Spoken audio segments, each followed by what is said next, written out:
ओम। आज का रात्रि क्लास है 9 जुलाई 1968।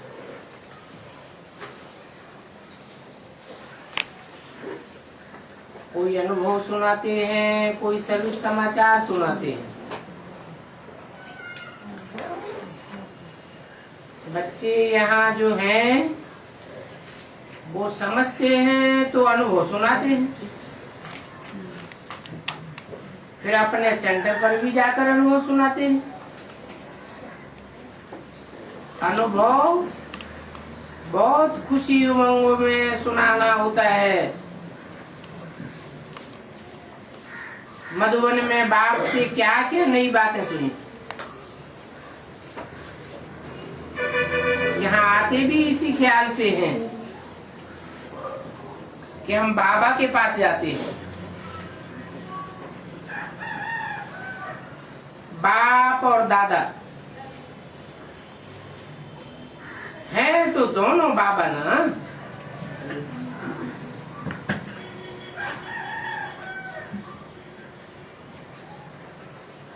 एक बड़ा बाबा और एक छोटा बाबा।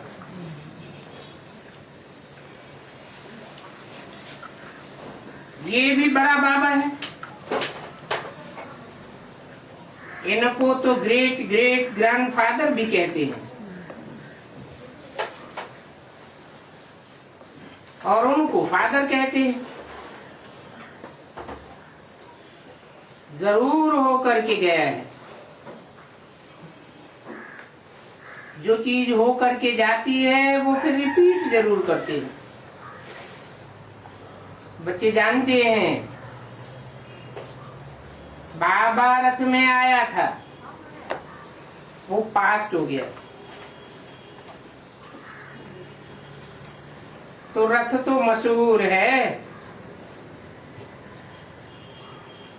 कहाँ मशहूर है?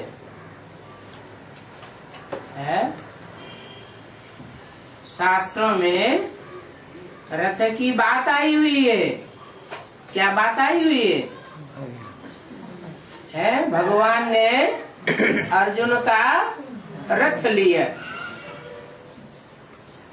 परंतु उन्होंने स्थूल रथ समझ लिया है। घोड़े गाड़ी बनाई दी है तो वास्तव में ये इंद्रियों रूपी घोड़े, शरीर रूपी रथ है। तो रथ पर सवार होकर के आते हैं, सो तो जरूर मनुष्य के रथ में सवार होकर आवेंगे। क्यों?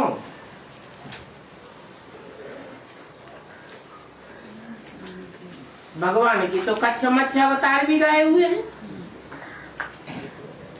तो कच्छ मच्छ को आकर के पढ़ाई पढ़ावेंगे क्या? जरूर मनुष्य तन में आकर के पढ़ावेंगे।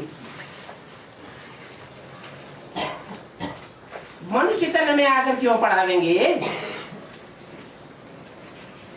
क्योंकि मनुष्य कहा जाता है जो मन का उपयोग करे, मनन चिंतन मंथन करे। जानवर थोड़े ही मनन चिंतन मंथन करेंगे।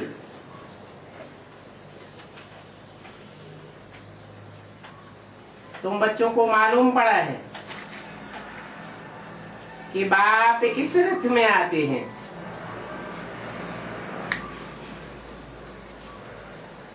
कृष्ण की आत्मा कोई नहीं आवेगी, क्योंकि कृष्ण की आत्मा तो अभी बहुत जन्मों के अंत में है।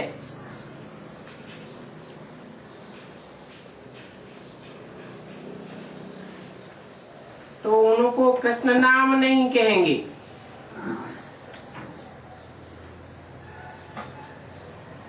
जो रथ पर सवार होकर के आते हैं, ये भी तुम बच्चों ने समझा है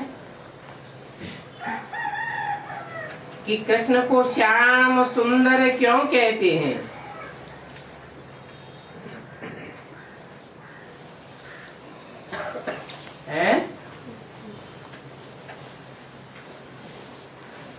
कृष्ण को ही श्याम सुंदर क्यों कहते हैं?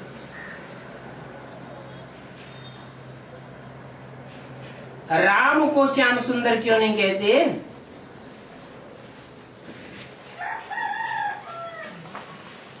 क्योंकि कृष्ण की आत्मा ही सृष्टि का पहला पत्ता है, जो अति सुंदर बनता है, और वही सृष्टि के अंत में जब राम वाली आत्मा में प्रवेश करता है तो अति काला बनता है।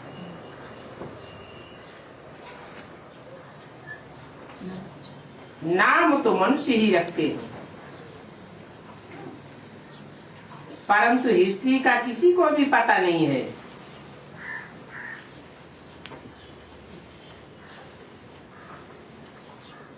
तो जरूर कहेंगे कृष्ण गोरा पावन, कृष्ण सांवरा अर्थात पतित। अभी क्या कहेंगे? अभी कृष्ण को गोरा कहेंगे या सांवरा कहेंगे? अभी भी कहेंगे सांवरा। कृष्ण के भक्त सुनेंगे तो बिगड़ पड़ेंगे। क्यों बिगड़ पड़ेंगे? क्योंकि वो तो समझते हैं कृष्ण भगवान है, भगवान का साकार रूप है।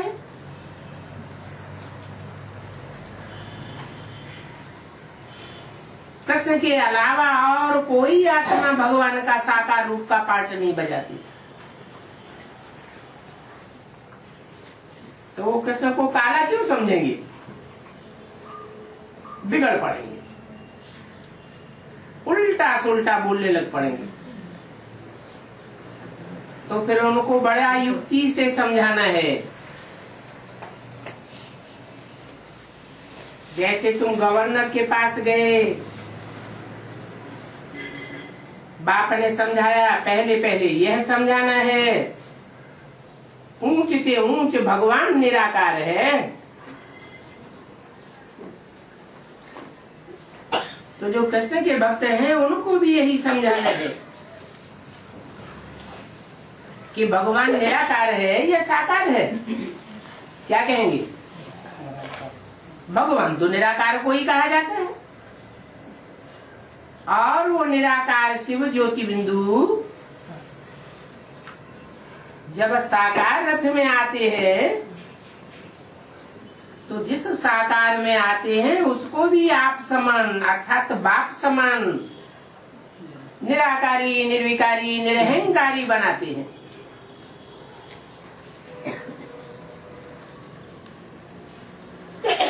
तो वो भगवान का साकार स्वरूप कहा जाता है।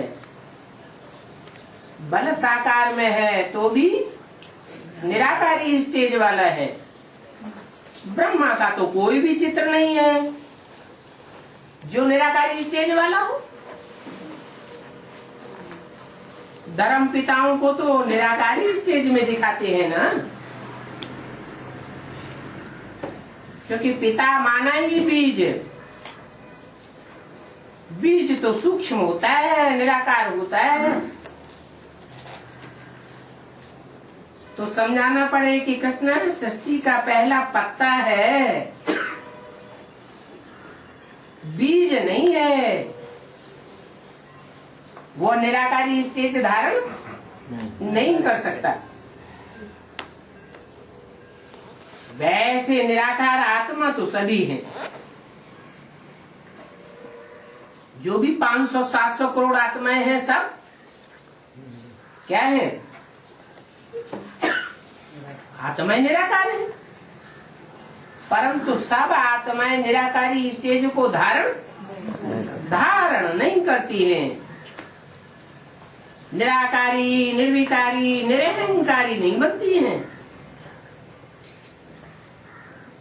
इसलिए बाप कहते हैं निराकारी भव। अपन को निराकार आत्मा समझो। ये प्रैक्टिस यहाँ पक्की करनी है।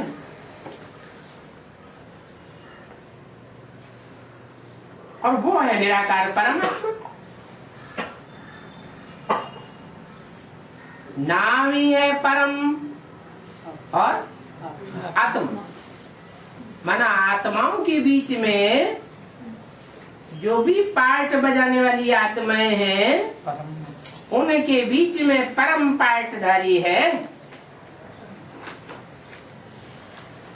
तो स्टेज भी जरूर अन्य आत्माओं के मुकाबले जो भी पार्टधारी आत्माएं हैं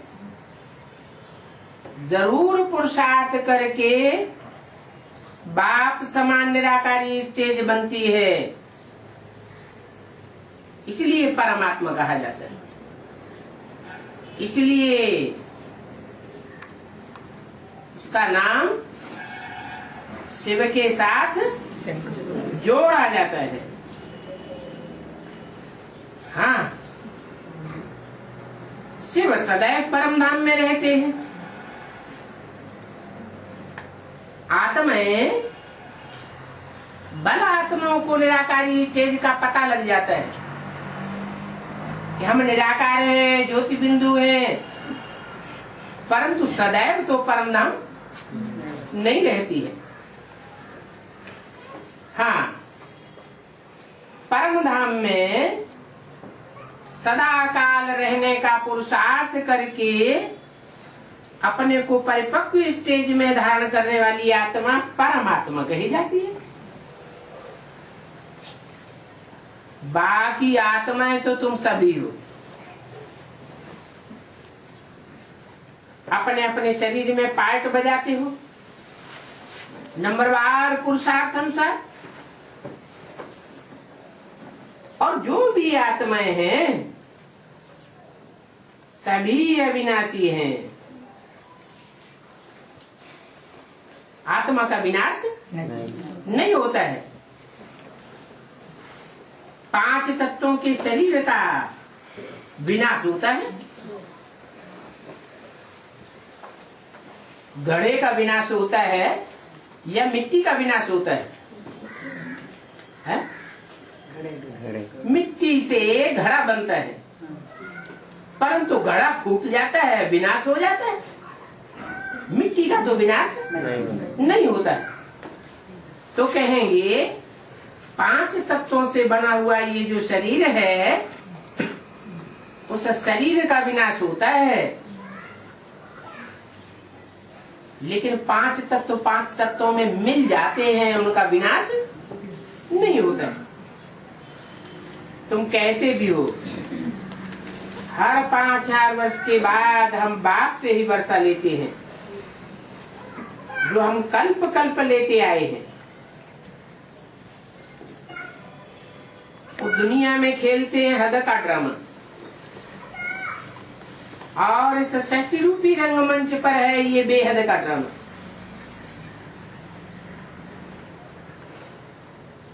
हद का ड्रामा खेलते हैं तो पहले शूटिंग होती है, रिहर्सल होती है, बाद में ब्रॉड ड्रामा होता है। ये भी ऐसी है। सन्यासी तो हद का सन्यास करते हैं,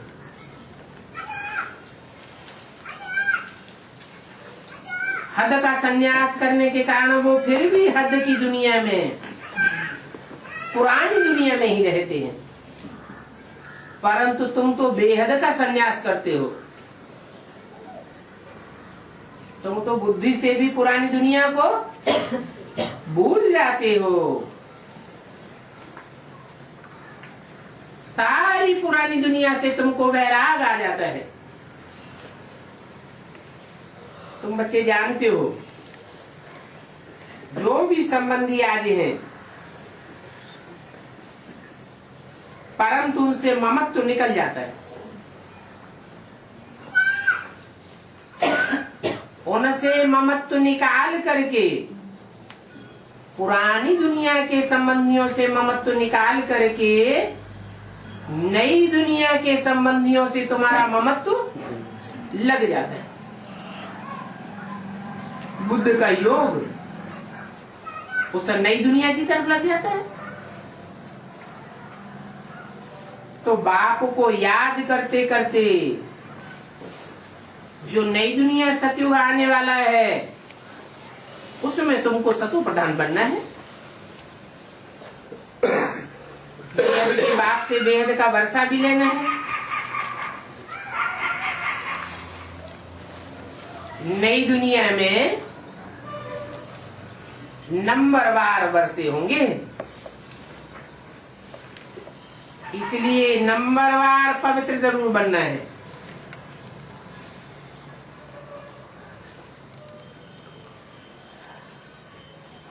और बच्चे बाप की आज्ञाओं को भी नंबरवार पुरुषार्थ अनुसार मानते हैं।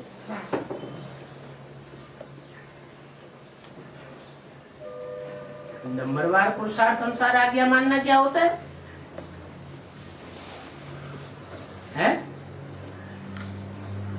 अव्वल नंबर का बच्चा होगा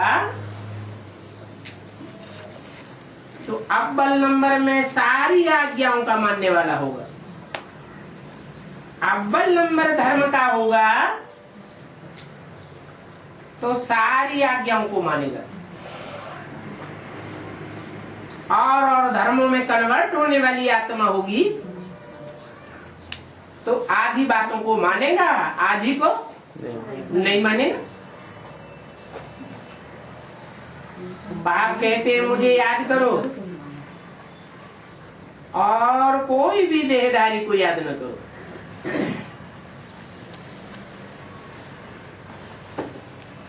अगर बाप के अलावा और कोई देहधारी याद आता होगा तो जरूर कहेंगे बुद्धि योग वहां लटका हुआ है, उससे प्रभावित हो जाएंगे। तो बाप की आज्ञा का नाफरमानी करेंगे।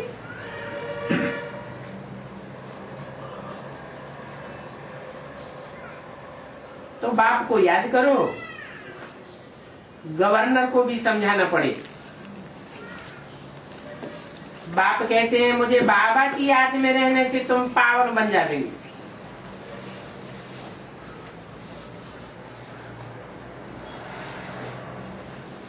और वो बाप ऊंचे से ऊंचे है क्या? ब्रह्मा को ऊंचे से ऊंचे नहीं कहेंगे, बाप ऊंचे से ऊंचे है। इब्राहिम बुद्ध क्राइस्ट को भी ऊंचे से ऊंचे नहीं कहेंगे। ग्रेट फादर्स तो है परंतु सबसे ऊंचा फादर तो एक ही है।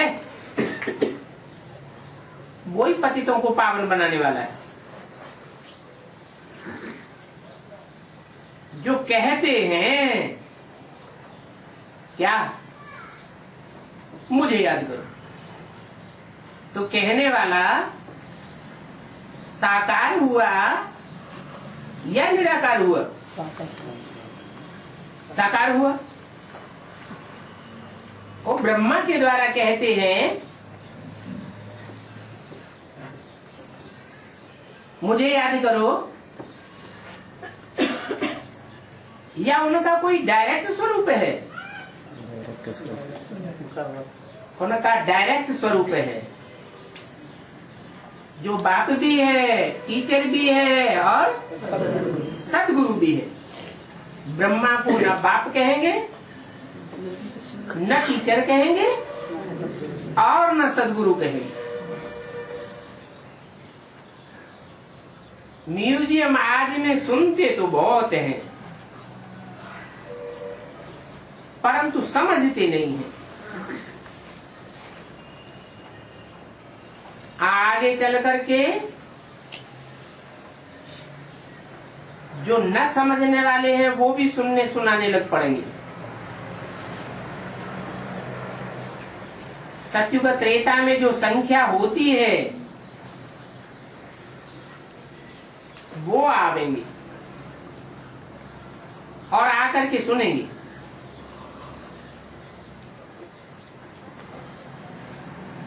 कहाँ आवेंगे? सत्युग त्रेता में कितनी जनसंख्या होती है? 9 लाख नहीं, त्रेता में 10 सत्युग और त्रेता दोनों में मिला करके 10 करोड़ जनसंख्या होती है।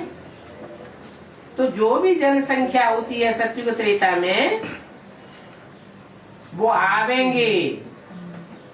कहाँ की बात हो रही है आने की? जड़ म्यूजियम की बात नहीं हो रही है। तुम्हारे चैतन्य म्यूजियम देखने में आवेंगे, समझेंगे और दूसरों को समझावेंगे भी।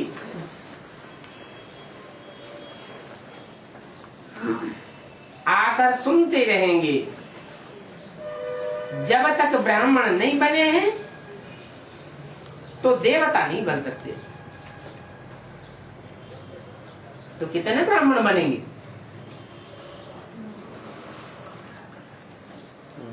हैं? ब्राह्मणों की संख्या कितनी होगी? 33 करोड़। त्रेता के अंत में होते ही है 10 करोड़। 10 करोड़ 33 करोड़ तो कलयुग के अंत तक आते रहते हैं। और कलयुग में तो शूद्र संप्रदाय होते हैं या ब्राह्मण संप्रदाय होते हैं? शूद्र होते हैं। तो उनको ब्राह्मण पक्का थोड़े कहेंगे। तो ब्राह्मण बनना पड़े तभी सत्युग त्रेता में देवता बनेंगे। पिछाड़ी के समय बहुत आवेंगे। बच्चों को थोड़ी तकलीफ सहन करनी पड़ती है, खास करके बांधेलियों को। परंतु वह बांधेलियों के बंधन भी धीरे धीरे टूटते जाएंगे।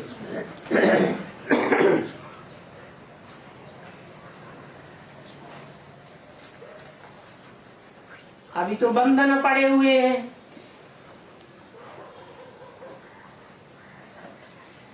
क्योंकि अखबारों आदि में सुना है यहाँ जादू डालते हैं। कोई बड़ा तांत्रिक आया हुआ है।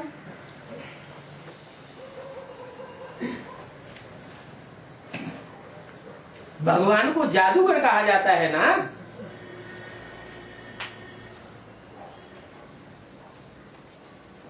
बोले भगवान के सिवाय इतने ढेर के ढेर बच्चों को कौन संभाल सकेंगे? दिन प्रतिदिन टाइम कम होता जाता है।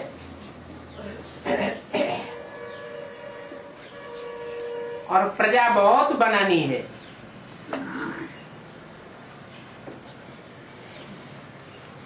नहीं तो नई दुनिया में राजा कैसे बनेंगे? राजा कौन बनेंगे?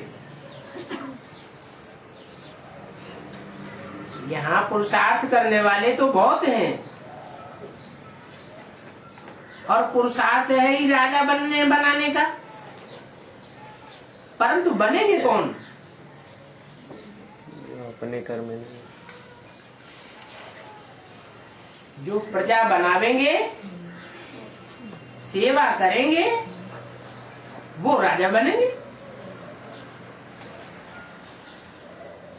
तो राजा वह बनेंगे जिन्होंने रैयत बनाई है। क्योंकि रैयत का राजा तो बनेंगे ना। रैयत माने प्रजा। तो कोशिश करनी चाहिए अपनी पढ़ाई की। सन्यासियों का तो है हद का त्याग। वो तो हद का घर बार त्याग कर देते हैं। तुम हद में तो कुछ भी त्यागते नहीं। तुम्हारा है बुद्धि का बेहद का वैराग। ऐसे तो सन्यासियों को भी सुख बहुत है पैसे का। प्यार करते हैं, घर में बुलाते हैं, परंतु वहां नई दुनिया में तो ऐसी बातें होती नहीं। साधुओं को, सन्यासियों आदि को भी, घर वालों को भी घर में बुलाया जाता है, परंतु वो कोई ज्ञान नहीं है, वो सब है भक्ति। अभी बच्चे जानते हैं, हमको तो सभी को भूल जाना है, क्योंकि अभी हमको घर जाना है। मुसाफिरी पूरी हुई,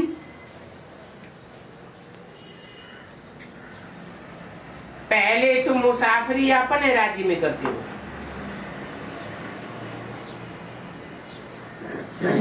फिर पराये राज्य में आने से दुख होता है, क्योंकि पराये राज्य में छीछी दुनिया है ना।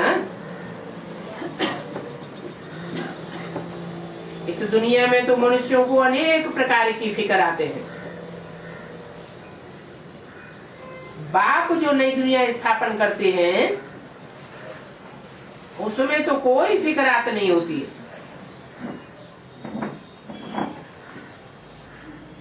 तो ऐसी दुनिया में जाने के लिए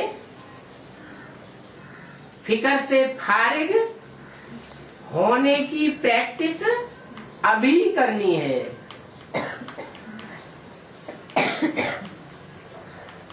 जैन भी है, फिक्र ते फारिग किंदा प्यारा सदगुरु।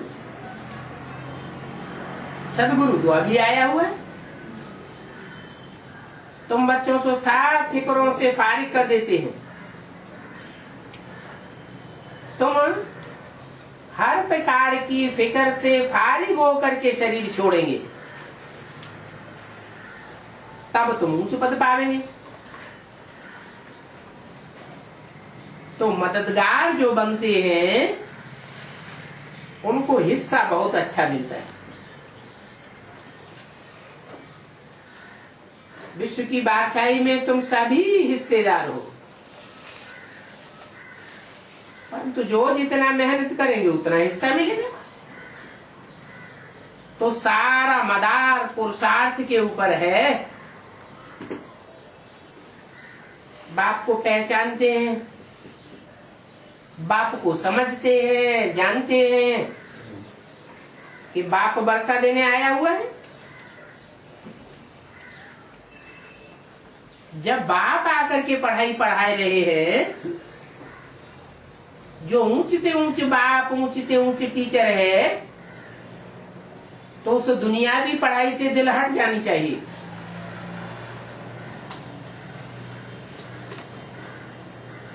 क्योंकि उस दुनियावी पढ़ाई से तो पाई पैसे का पद मिलता है,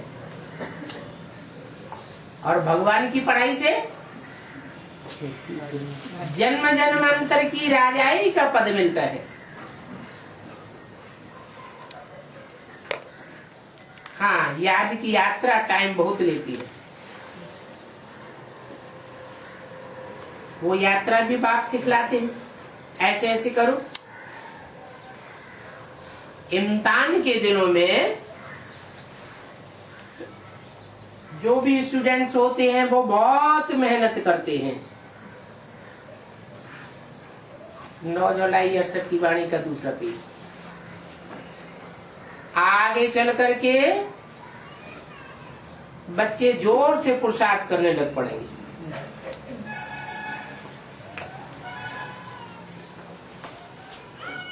परंतु बाप कहते हैं अभी शरीर छूट जाए तो आगे के लिए पुरुषार्थ नहीं छोड़ना है। कोई भी बात पर पुरुषार्थ में ठहरना नहीं है। बल बाप कहते हैं कि आगे चल करके जोर से पुरुषार्थ करने लग पड़ेंगे, तो क्या आगे के लिए पुरुषार्थ छोड़ दिया जाए? नहीं, ऐसे नहीं सोचना है कि अभी तो टाइम बहुत पड़ा है। ऐसा कच्चा नहीं बनना चाहिए। बच्चों को बाप की श्रीमत पर ध्यान देना है। ब्रह्मा की आयु 100 वर्ष कहते हैं,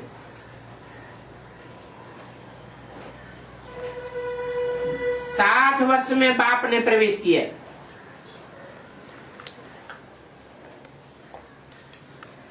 बाकी रहे 40 वर्ष।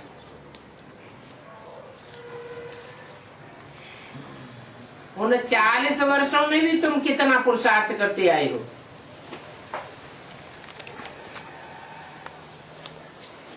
है? 40 वर्षों में कितना वर्ष पुरुषार्थ किया?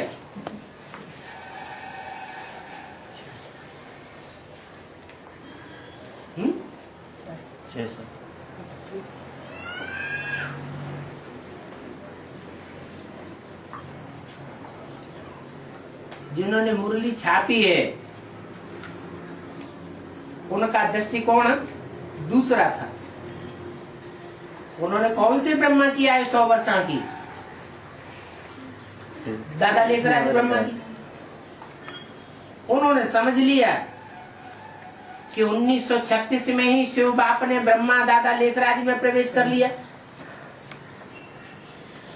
इसलिए उन्होंने यहां लिख दिया 32 वर्ष। कितना पुरुषार्थ करते आए हो? 32 वर्ष।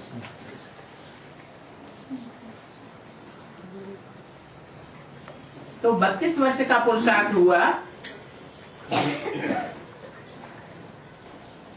या वास्तव में उनका कब पुरुषार्थ हुआ? कब से गिनेंगे? उनके लिए तो गिनेंगे तब से जब से दादा लेखराज ब्रह्मा में मुरली चलाना शुरू किया। कराची में मुरली तो नहीं चलाते थे, कराची से मुरली निकलती चली आई है ब्रह्मा के मुख से। तो ब्रह्मा को जो फॉलो करने वाले चंद्रवंशी बच्चे हैं, अथवा और भी नीची क्वालिटी के बच्चे हैं दूसरे धर्म में कन्वर्ट होने वाले, उनके लिए 32 वर्ष का पुरुषार्थ नहीं कह सकते। बल उन्होंने यहां वाणी में छाप दिया।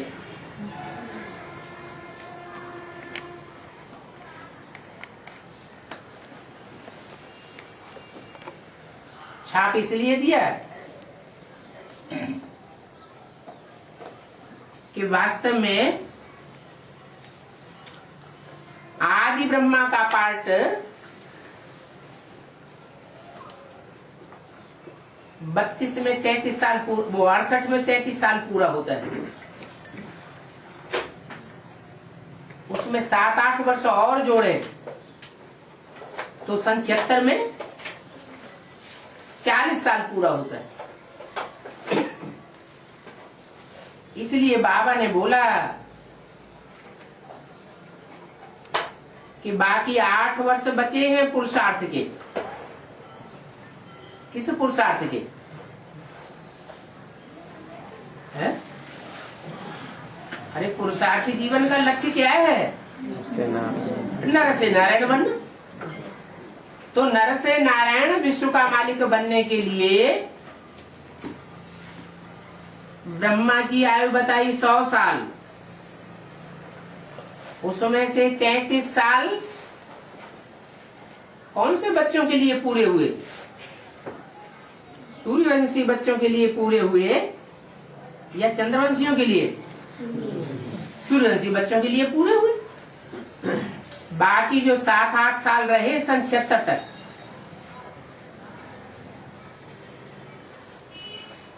वो टाइम एक्यूरेट 8 वर्ष ही है।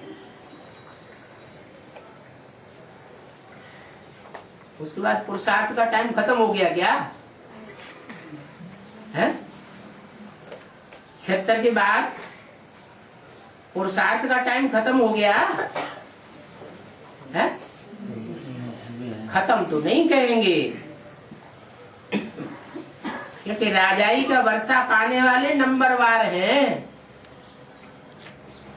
वर्षा कोई एक को नहीं मिलता है, वर्षा पाने वाले ढेर के ढेर हैं।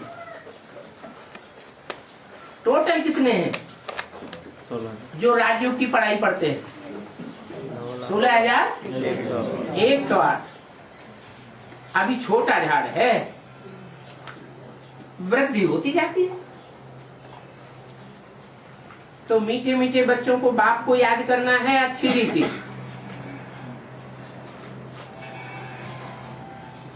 अच्छी रीति याद करने का टाइम कौन सा विशेष बताया है? अच्छी रीति याद करने का टाइम,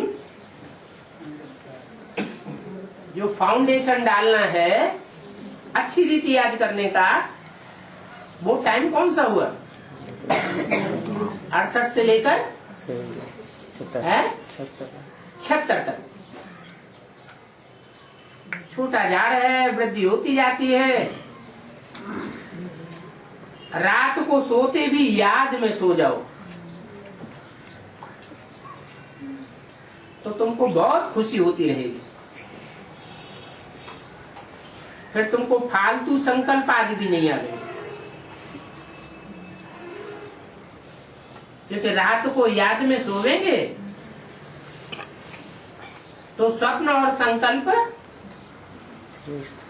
कैसे बनेंगे? गहरी निद्रा में आने के बनेंगे। या तो श्रेष्ठ संकल्प आवेंगे, श्रेष्ठ स्वप्न आवेंगे। तो थकावट है तो लेट जाओ, ऐसे नहीं कि कड़क रूप में बैठ करके ही याद करना है। उठते बैठते चलते फिरते प्रैक्टिस करो तो तुमको बहुत अच्छा लगेगा।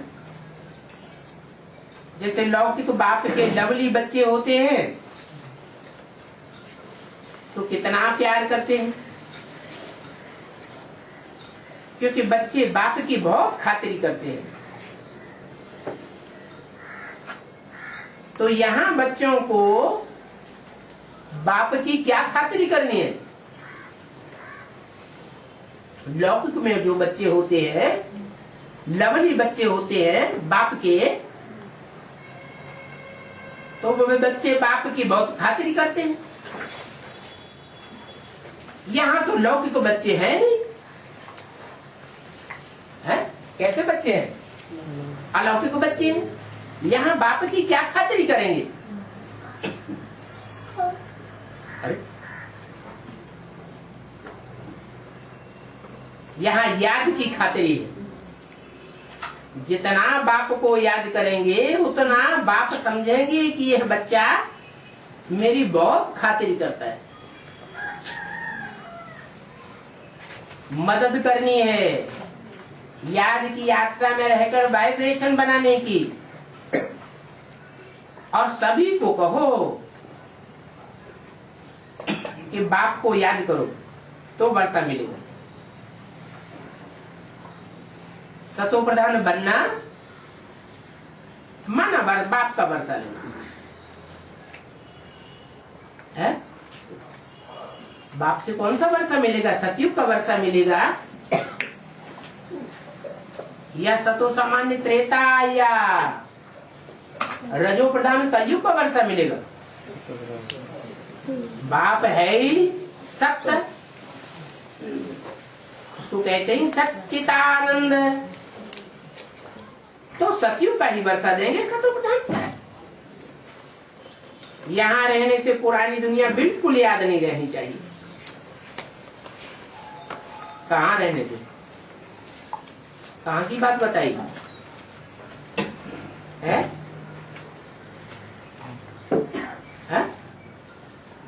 यहाँ रहने से माने कहाँ रहने से? बाप के सामने, बाप के घर में जो मिनी मधुबन है या मधुबन है या महामधुबन है, वहाँ रहने वालों की ये शिफ्ट होनी चाहिए कि बाप के सिवाय और पुरानी दुनिया बिल्कुल याद नहीं आई। बस बाप का घर और बाप की याद, दो अक्षर हैं। अच्छा, मीठे मीठे बच्चों को रूहानी बाप दादा का याद प्यार गुड नाइट। अगला रात्रि क्लास है 10 जुलाई 1968। बच्चों को बेहद का बाप बेहद की बहुत मीठी मीठी बातें सुनाते हैं। जो मीठी मीठी बातें बेहद की बातें और कोई नहीं सुना सकता। हाँ, शास्त्र तो जन्म जन्मांतर सुनते चले आए हैं, परंतु वो तो पुरानी ही बातें हैं। 2-2.5 साल पहले शास्त्र लिखे गए, वही बातें सुनाते चले आए। तो नई बातें कहेंगे या पुरानी बात कहेंगे? पुरानी बातें हो गई, और बाप तो आकर बिल्कुल नई बातें सुनाते हैं। इसलिए मनुष्यों को इन बातों को समझने में मुझान होती है। बच्चों को समझाया गया है यह नाली कोई शास्त्रों आदि में नहीं है। आदि क्यों लगा दिया है? शास्त्रों के साथ आदि क्यों लगा दिया? अब वो शास्त्र चाहे हिंदू धर्म के हों, भक्ति मार्ग, हाँ भक्ति मार्ग के ही शास्त्र, चाहे हिंदू धर्म के हों, चाहे क्रिश्चियन धर्म के हों, चाहे मुस्लिम धर्म के हों, है तो शास्त्र ही ना। शास्त्रों में वो नॉलेज नहीं है। आदि इसलिए लगा दिया कि ब्रह्मा के तन में आकर जो कुछ सुनाया उसे भी शास्त्र कहेंगे या भगवान की नई दुनिया स्थापन करने वाली नई नॉलेज कहेंगे, उसे भी शास्त्र कहेंगे। गीता शास्त्र है या भगवान की नॉलेज है? गीता क्या है?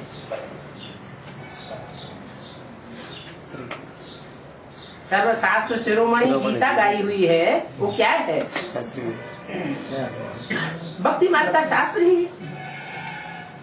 जैसे वो संस्कृत की गीता है भक्ति मार्ग की, वैसे यहाँ ब्राह्मणों की दुनिया में ये गीता है जो कागज के पत्तों पर छपी हुई मिलती है। परंतु बाप ने बताया है कि इसको गीता ज्ञानामृत नहीं कहेंगे, अमृत नहीं कहेंगे। क्यों? मंथन नहीं। क्योंकि ब्रह्मा के मुख से जो भी सुनाया गया वो शास्त्र इसलिए हुआ, उसका मंथन चिंतन मनन चिंतन नहीं किया गया। मनन चिंतन मंथन न किया जाए तो नॉलेज खून नहीं बनाती है। संकल्पों का शुद्ध खून नहीं बन सकता तो नई दुनिया भी नहीं बन सकती। बल गीता है, परंतु भक्ति मार्ग की गीता, और ये है तुम्हारा गीता ज्ञान जो भगवान बाप डायरेक्ट मुझसे आके सुनाते हैं। इसके शास्त्र नहीं बन सकते। भगवान जो सुनाते हैं डायरेक्ट, उसको राजयोग कहा जाता है। क्योंकि सुनाने वाला नया है तो जरूर नई बात ही सुनावेंगे। बेचारे मनुष्य तो नहीं समझ सकते। तुम बच्चे समझते हो बाबा हर 5-4 वर्ष बाद ये बातें सुनाते हैं। इन बातों को और कोई जानता ही नहीं है।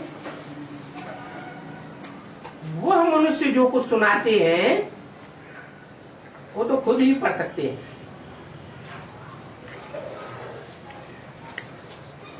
मनुष्य गुरु जो कुछ सुनाते हैं वो सुनने वाले खुद नहीं पढ़ सकते। पढ़ सकते हैं, सन्यासी पढ़कर सुनाते हैं और वो गृहस्थी भी पढ़कर के सुनाते हैं। वेद उपनिषद गीता आदि सुनाते हैं ना, घर में भी गीता आदि पढ़ेंगे। नाम तो गीता है। पहले ही सुनाते हैं यदा यदा हि धर्मस्य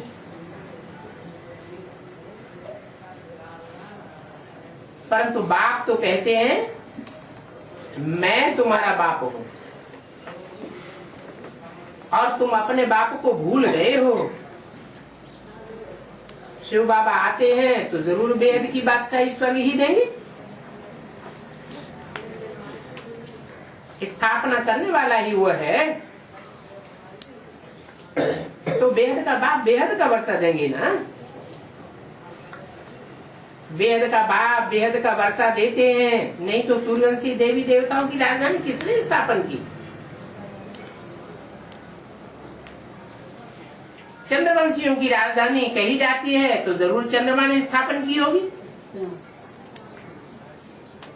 इस्लाम वंशियों की इब्राहिम ने की, मुस्लिम वंशियों की मोहम्मद ने की, तो सूर्यवंशियों की राजधानी किसने स्थापन की होगी? जरूर सूर्य ने की होगी। सूर्य की क्या शिफ्ट है? सूर्य सबको रोशनी देता है, परंतु सूर्य किसी से रोशनी नहीं लेता है। तो बाप सबको ज्ञान देने वाला है, ज्ञान की रोशनी देने वाला है, परंतु बाप को देने वाला कोई भी नहीं। ऐसे नहीं कि राधे कृष्ण ने नई दुनिया की राजधानी स्थापन की, नहीं। नर से नारायण बनाने के लिए नारायण व कृष्ण को नहीं आना है, जबकि है ही तमो प्रधान दुनिया। बच्चों को तो बहुत सहज ज्ञान लगना चाहिए, फिर भी 40 वर्ष मिलते हैं समझाने के लिए।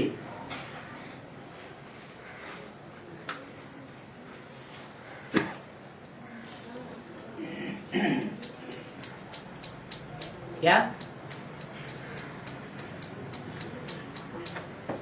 कितने वर्ष मिलते हैं? 40 वर्ष लगते हैं समझाने के लिए कि सुनाने के लिए है? समझाने के लिए। क्यों?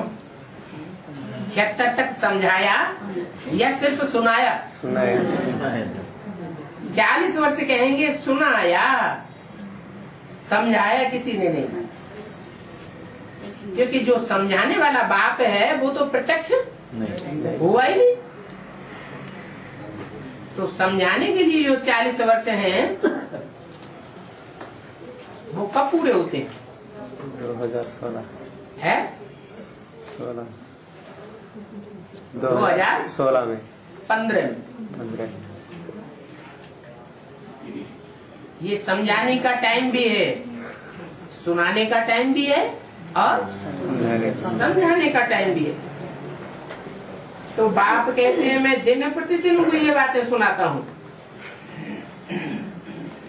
जो पहले बातें सुनाते थे वो उतनी गुह्य नहीं थी।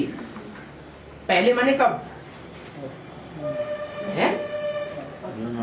बेसिक नॉलेज में जो सुनाते थे वो बातें वो उतना गुह्य ज्ञान नहीं था, परंतु भगवान के ज्ञान को तो गाया जाता है। गुह्यात गुह्यतरम ज्ञानम, गुह्यते भी गुह्य ज्ञान सुनाता।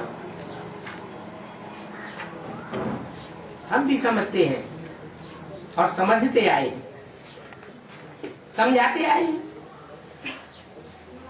कराची में 14 साल रहे,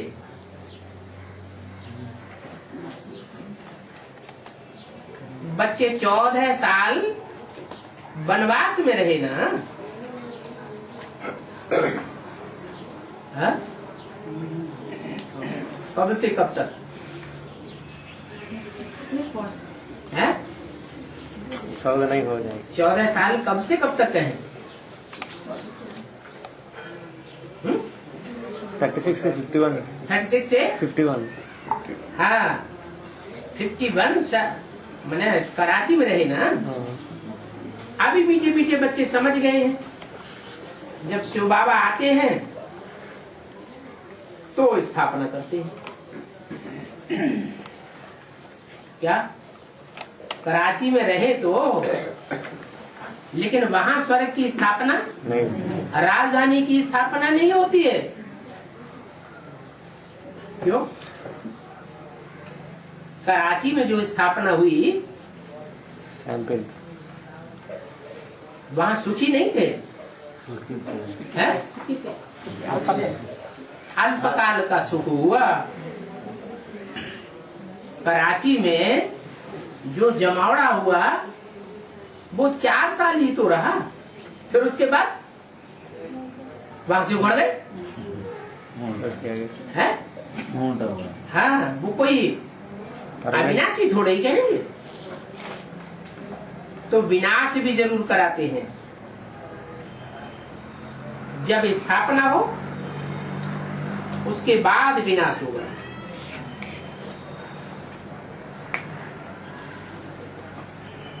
वास्तव में स्थापना और विनाश में 40 वर्ष लगते हैं।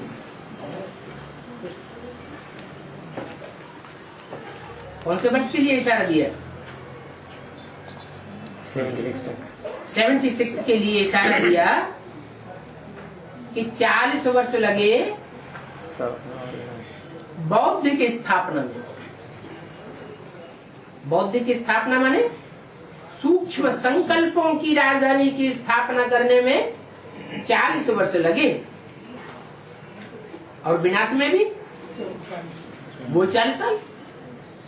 पहले स्थापना होती है या पहले विनाश होता है? पहले स्थापना। कोई की बुद्धि में तो स्थापना हुई होगी ना, नई दुनिया की। कृष्ण की हथेली पर बहिष्ठ दिखाते हैं, स्वर्ग दिखाते हैं। पहले ब्रह्मा कुमारी विद्यालयों में वो चित्र भी दिखाया जाता था, दरवाजे पे वो बड़ा चित्र रखा रहता था। कृष्ण हथेली पर स्वर्ग वैकुंठ ला रहा है और पांव से नरक की दुनिया का गोला खेल रहा है। अभी नहीं दिखाते, भले चित्र रखा हो तो समझा नहीं सकते हैं, लेकिन हम तो समझा सकते हैं कि ये 40 वर्ष में कैसे स्थापना पूरी होती है और विनाश भी। ब्राह्मणों के पुराने संगठन का विनाश भी शुरू होता है। शास्त्रों में ब्रह्मा की 100 वर्ष की आयु गाई हुई है। वो कौन से ब्रह्मा की आयु है? जो सन 76 में ब्रह्मा मृत्युलोक में खलास हो जाता है। ब्रह्मा का मृत्युलोक खलास, और उस ब्रह्मा की मन बुद्धि रूपी आत्मा कहाँ निवास करती है? अमर लोक में निवास करती है। तो कौन सा टाइम हुआ? 76 की बात है। तो शिव बाबा 60 वर्ष की आयु में आता है और 40 वर्ष तुमको लग गए।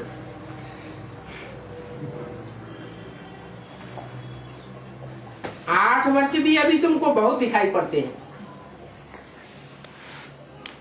बच्चे समझते हैं विनाश जल्दी होना है, तैयारियां ऐसी हुई पड़ी, क्योंकि हम तो डिक्लेयर कर चुके हैं। कहाँ 4 चित्र हैं, उनमें भी 40 वर्ष। ब्रह्मा की आयु जब पूरी होती है लास्ट, तो डिक्लेरेशन दिया हुआ है 76 के लिए। 4 चित्रों में भी दिया हुआ है, अखबारों में भी निकाला था,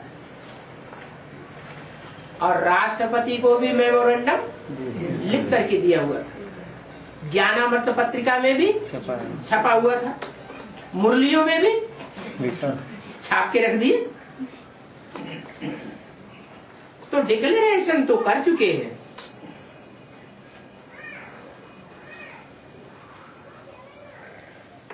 ऐसी चीज बनाई है जो ऐसा करने से ही खत्म हो जाएगी। इनसे नई खौफनाक चीज अभी बनाते नहीं है। स्थापना भी देखी, विनाश भी देखा, तो निश्चय भी होता है। सर्विस बहुत करनी है, पैगाम पहुंचाना है गांव गांव में।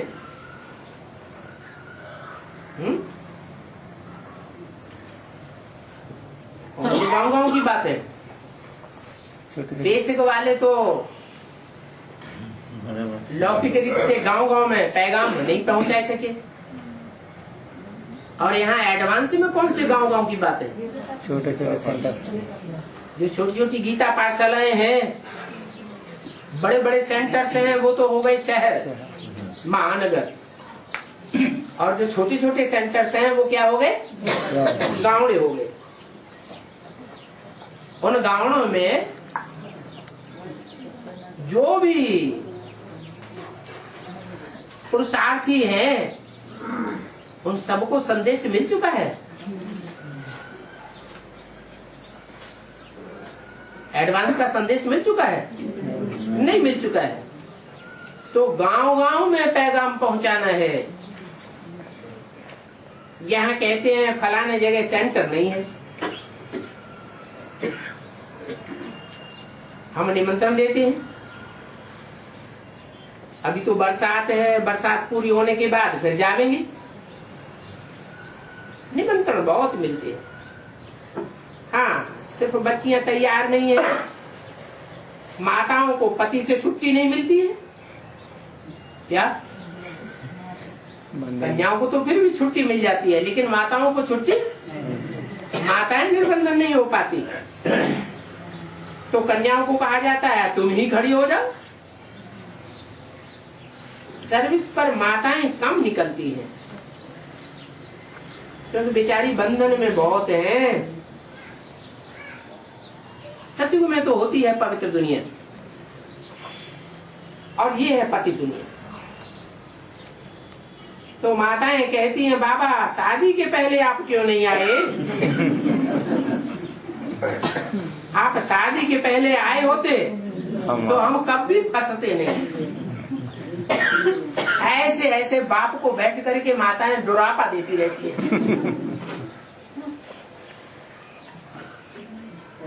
ऐसे भी कहती है बाबा ये बच्चे न होते तो हम बंधन मुक्त होती।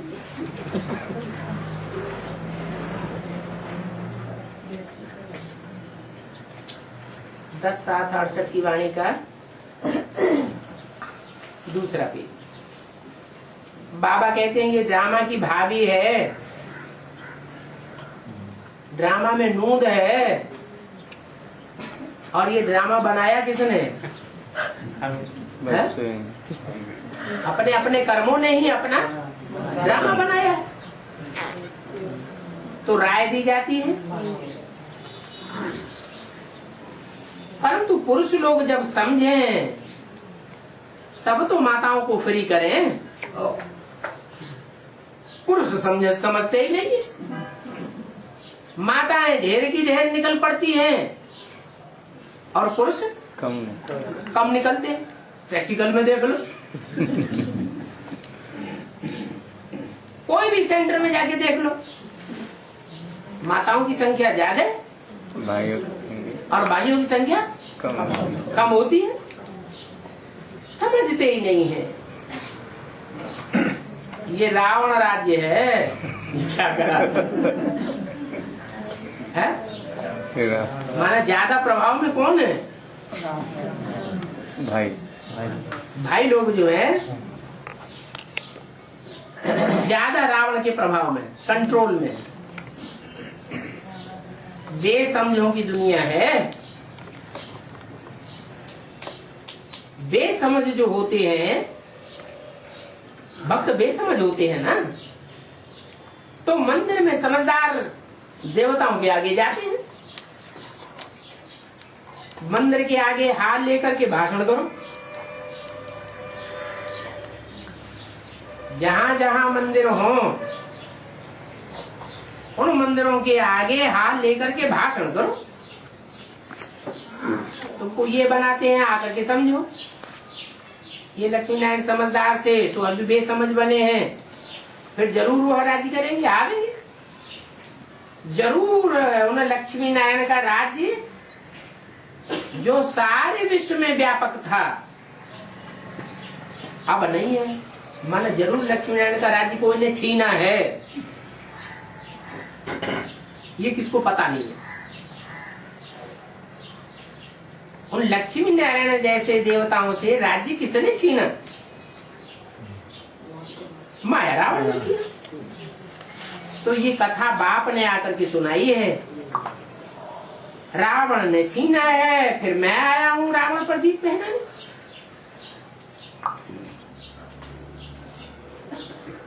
तो बच्चियों को शिव शक्ति सेना में दाखिल हो जाना चाहिए। फिर कहते हैं शिव शक्ति पांडव सेना, तो बच्चियों को ही दाखिल हो जाना चाहिए या पांडवों को भी दाखिल हो जाना चाहिए? दोनों को दाखिल हो जाना चाहिए। हम अपना राज्य स्थापन करें या अपना टाइम वेस्ट करें। याद की यात्रा में ही माया के विघ्न पड़ते हैं। ये राजयोग है, ये राजयोग सन्यासी नहीं सिखला सकते। क्या कहा है? सन्यासी क्यों नहीं सिखला सकते राजयोग को? है? क्यों नहीं सिखा सकते? गृहस्थ में रहकर पवित्र नहीं बनते। हाँ, वो तो घर गृहस्थ को ही छोड़ देते।